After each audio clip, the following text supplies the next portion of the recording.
साथियों, कैसे हैं आप। आपका स्वागत है आपके YouTube channel JL accounts classes में। आज अपन बात करेंगे अपने जूनियर अकाउंटेंट और टीआरए एग्ज़ाम। साथ ही अभी हाउसिंग बोर्ड में भी अपने जूनियर अकाउंटेंट की वैकेंसी निकली है, तो उसके लिए भी सेम सिलेबस है पेपर सेकंड का, तो उसमें भी ये काम आ सकते हैं एमसीक्यूज़। तो सरकारी कंपनियों का जो अंकेक्षण होता है, गवर्नमेंट कंपनीज़ की जो ऑडिट होती है, उसके संबंध में जो एमसीक्यूज़ बन सकते हैं उनके बारे में अपन आज बात करेंगे। तो अपना पहला क्वेश्चन है, सरकारी अंकेक्षण गवर्नमेंट ऑडिट से तात्पर्य, मतलब गवर्नमेंट ऑडिट किसको कहते हैं, सरकारी अंकेक्षण क्या कहलाता है, किसको कहेंगे, कब ये माना जाएगा। तो आंसर जो आएगा ऑप्शन ए आएगा, सरकारी विभागों के खातों का अंकेक्षण, मतलब जो गवर्नमेंट डिपार्टमेंट होंगे उनकी जो अकाउंट्स होएगी, अकाउंट्स के जो ऑडिट होएगी उसको गवर्नमेंट ऑडिट यानी सरकारी अंकेक्षण कहते हैं। फिर क्वेश्चन सेकंड है, सरकारी कंपनी का अंकेक्षक अपनी रिपोर्ट किसको प्रस्तुत करता है, मतलब जो गवर्नमेंट कंपनी का ऑडिटर होएगा वो अपनी रिपोर्ट किसको सबमिट करेगा, किसको प्रस्तुत करेगा। तो जैसा कि अपन को पता है, जो गवर्नमेंट कंपनी होती है उसका ऑडिटर को कौन नियुक्त या पुनर्नियुक्त, मतलब अपॉइंट और रीअपॉइंटमेंट कौन करता है, वो नियंत्रण एवं महालेखा परीक्षक मतलब सीएजी करता है।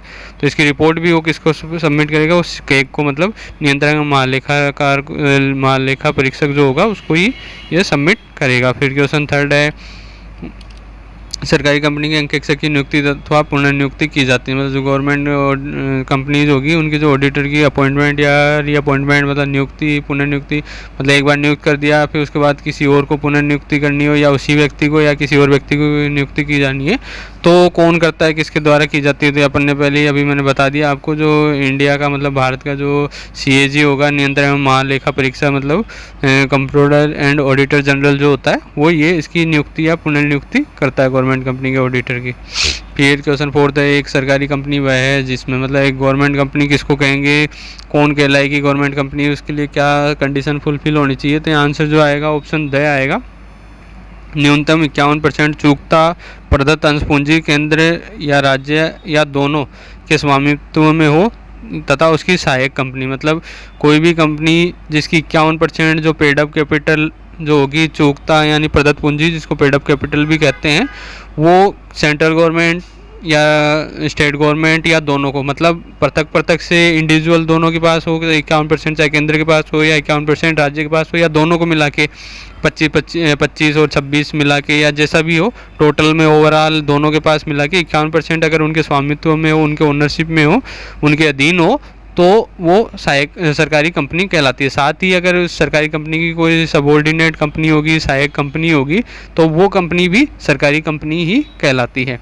फिर क्वेश्चन फिफ्थ है, सरकारी कंपनी की दशा में नियंत्रक एवं महालेखा परीक्षक सीएजी को किस प्रकार का अंकेक्षण करने का अधिकार है, मतलब जो गवर्नमेंट कंपनी होगी उसकी कौन सी दशा में कब कौन सी नियंत्रक महालेखा परीक्षक होगा ना, वो किस प्रकार का अंकेक्षण करने का अधिकार रखता है, उसको राइट कौन से ऑडिट को करवाने का उसका राइट है, वो चाहे तो सरकारी कंपनी की वो ऑडिट करवा सकता है, वो वाली जो नॉर्मल ऑडिट होती है वो तो करवा ही सकता है, उसके अलावा और कौन सी उसके पास अधिकार है। तो वो आंसर जो आएगा ऑप्शन बी आएगा, पूरक अंकेक्षण, मतलब जो सप्लीमेंट्री ऑडिट होएगी वो भी वो करवा सकता है। मान लो ऑडिटर ने रिपोर्ट सबमिट की कि एक को लगता है उसमें कुछ पॉइंट छूट रहे हैं, तो वो वापस से सप्लीमेंट्री ऑडिट यानी पूरक अंकेक्षण यानी वापस से अंकेक्षण करवा सकता है।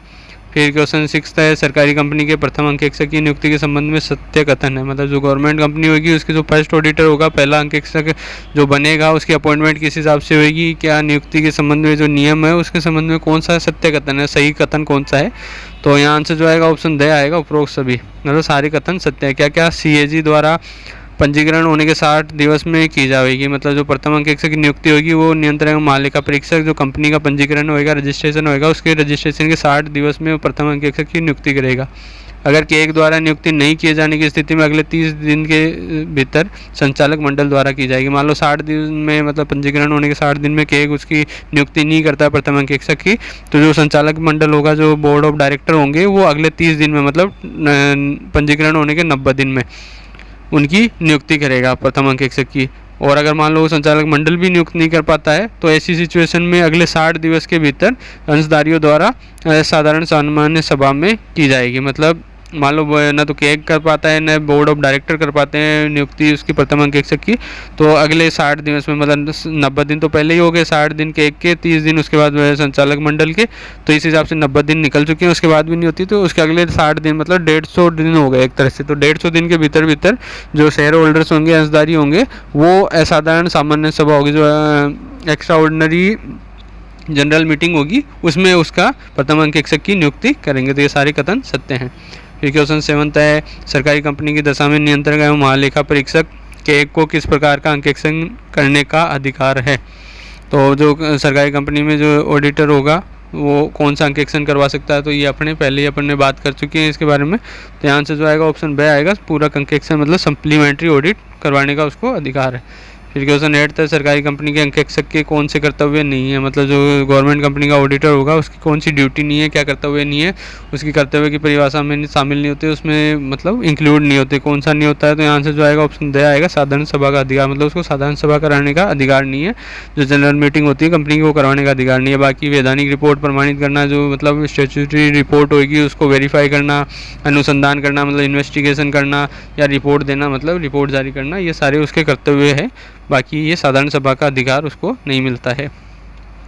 फिर क्वेश्चन 9 है, पूरक अंकेक्षण सप्लीमेंट्री ऑडिट करने का अधिकार है, मतलब जो सप्लीमेंट्री ऑडिट होगी पूरक अंकेक्षण होएगा वो कौन करवा सकता है, किसके पास ये राइट है।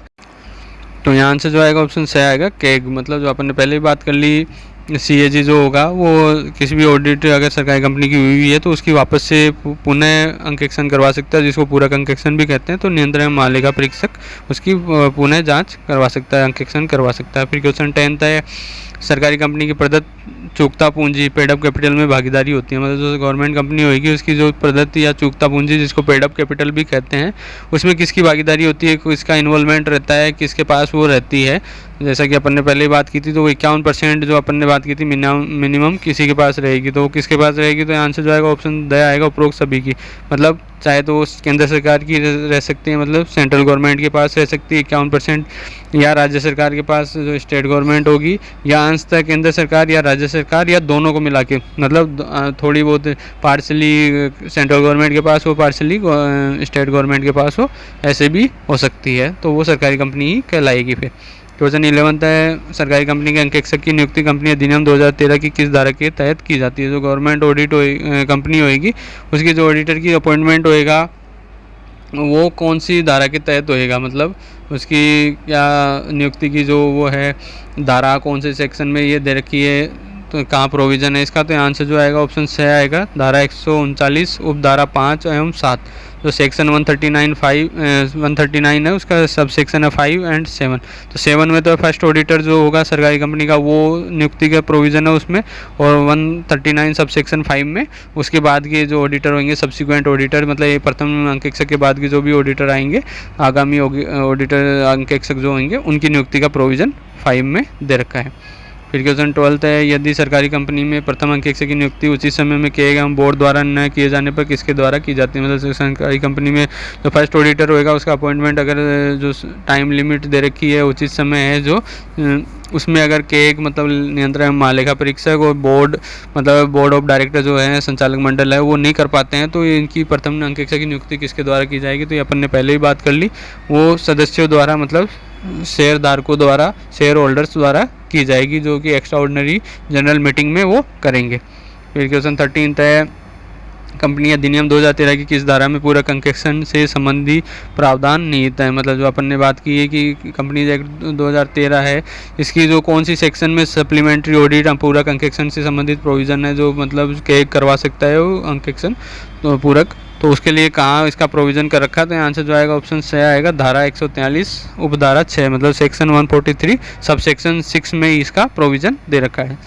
फिर क्वेश्चन 14 है, भारतीय नियंत्रक एवं महालेखा परीक्षक को रिपोर्ट प्राप्त करने के कितने दिनों के अंदर पूरक लेखा परीक्षण करने और ऑडिट रिपोर्ट पर टिप्पणी या पूरक देने का अधिकार होगा। जो CAG होगा भारतीय नियंत्रक एवं लेखा महापरीक्षक जो होगा वो अगर उसको सरकारी कंपनी का अंकेक्षक जो होगा वो रिपोर्ट सबमिट कर देता है तो उसको प्राप्त होने के कितने दिनों के भीतर ही उसको या तो सप्लीमेंट्री ऑडिट करवा लेनी है, पूरक लेखा परीक्षण करवा लेना है, या ऑडिट रिपोर्ट जो प्राप्त हुई है उस पर जो भी अपनी कमेंट्स करने हैं या जो सप्लीमेंट्स देने हैं उसका राइट होगा, तो वो कितने दिन के भीतर उसको ये करना होगा। तो यहाँ आंसर जो आएगा ऑप्शन द आएगा 60 दिन, मतलब 60 दिन उसको रिपोर्ट प्राप्त होने के 60 दिन के भीतर ये कार्य उसको करने का अधिकार होगा, उसके पास 60 दिन के भीतर वो कर सकता है। फिर क्वेश्चन 15 एक सेवानिवृत्त होने वाले अंकेक्षक के बजाय अन्य अंकेक्षक की नियुक्ति के लिए, मतलब कोई ऑडिटर रिटायर हो रहा है तो उसकी जगह किसी और अंकेक्षक की नियुक्ति की जानी हो, किसी और ऑडिटर को लगाया जाना, अपॉइंट करना हो, तो इसके लिए क्या चीज़ ज़रूरत होती है? तो यहाँ आंसर जो आएगा ऑप्शन दे आएगा, विशेष सूचना आवश्यक है। मतलब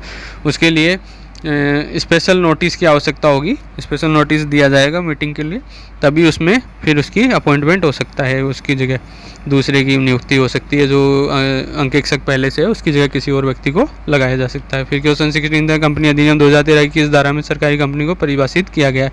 जो कंपनीज एक्ट 2013 है उसकी कौन से सेक्शन में गवर्नमेंट कंपनी को परिभाषित किया गया है, डिफाइन किया गया है, मतलब उसकी डेफिनेशन गवर्नमेंट कंपनी की कौन से सेक्शन में दे रखे हैं? तो आंसर जो आएगा ऑप्शन बी आएगा, धारा 2 उपधारा 45, मतलब सेक्शन 2 सब सेक्शन 45 में कंपनीज एक्ट को परिभाषित किया गया है। फिर क्वेश्चन 17 था, पूरक अंकेक्षण के लिए अंकेक्षक की निर्धारित योग्यता है, मतलब जो सप्लीमेंट्री ऑडिट करवाएगा के जो अपन ने बात की है कि सरकारी कंपनी का ऑडिट होने के बाद वापस उसकी अगर कोई पूरक अंकेक्षण करवाया जाता है तो वो जो ऑडिटर होगा उसकी क्या क्वालिफिकेशन होगी, क्या निर्धारित योग्यता है, उसके लिए कौन कर सकता है? तो आंसर जो आएगा ऑप्शन ए आएगा, कोई भी व्यक्ति जिसे सीएजी नियुक्त करे, मतलब कोई भी व्यक्ति हो सकता है, उसके लिए कोई क्वालिफिकेशन नहीं है, नियंत्रण महालेखा परीक्षक जिसको उचित समझे उससे वो पूरक अंकेक्षण करवा सकता है। फिर क्वेश्चन 18 है, पूरक अंकेक्षण करवाना, मतलब जो सप्लीमेंट्री ऑडिट करवाना है वो क्या है? तो आंसर जो आएगा ऑप्शन द आएगा, नियंत्रण महालेखा परीक्षक की इच्छा पर निर्भर करता है। तो ये ना तो कंपलसरी है ना कोई ऑप्शनल है, ये मतलब ये नियंत्रण महालेखा परीक्षक मतलब जो केग होगा, सीएजी जो होगा उसकी इच्छा पर निर्भर करता है, वो चाहे तो करवा सकता है चाहे तो नहीं भी करवाए। फिर क्वेश्चन 19 है, सरकारी कंपनी के अंकेक्षक का कौन सा कर्तव्य दी गई मतलब कर्तव्य सरकारी कंपनी के अंकेक्षक से भिन्न है? मतलब जो गवर्नमेंट कंपनी का ऑडिटर होएगा वो किसी गैर सरकारी कंपनी के अंकेक्षक से उसका जो ड्यूटी होगी वो किस हिसाब से भिन्न रहेगी, मतलब तो यहाँ आंसर जो आएगा ऑप्शन द आएगा, नियंत्रण महालेखाकार को प्रतिवेदन प्रस्तुत करना।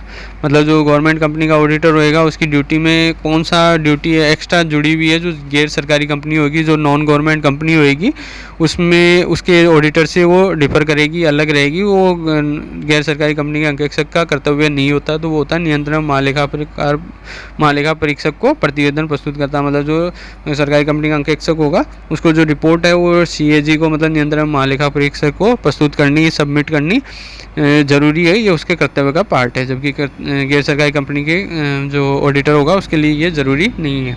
फिर क्वेश्चन 20 है, सरकारी कंपनी की अंकेक्षक रिपोर्ट को केंद्र सरकार राज्य सरकार द्वारा संसद विधानमंडल के समक्ष कंपनी की साधारण सभा के पूर्व कितनी अवधि के दौरान रखना है?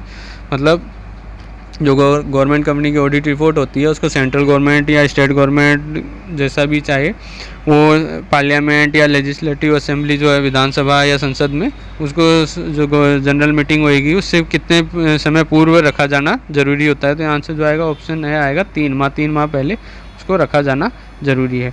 फिर क्वेश्चन 21 है, ये कंपनी जिसकी 36% प्रदत्त पूंजी केंद्र सरकार के पास तथा 15% कोल इंडिया लिमिटेड के पास है में अंकेक्षक की नियुक्ति की जाएगी। मतलब जो कोई भी कंपनी है उसकी 36% paid up capital central government के पास है और 15% कोल इंडिया लिमिटेड के पास है, तो इसमें जो ऑडिटर होएगा उसकी अपॉइंटमेंट कौन करेगा, अंकेक्षक की नियुक्ति किसके द्वारा की जाएगी?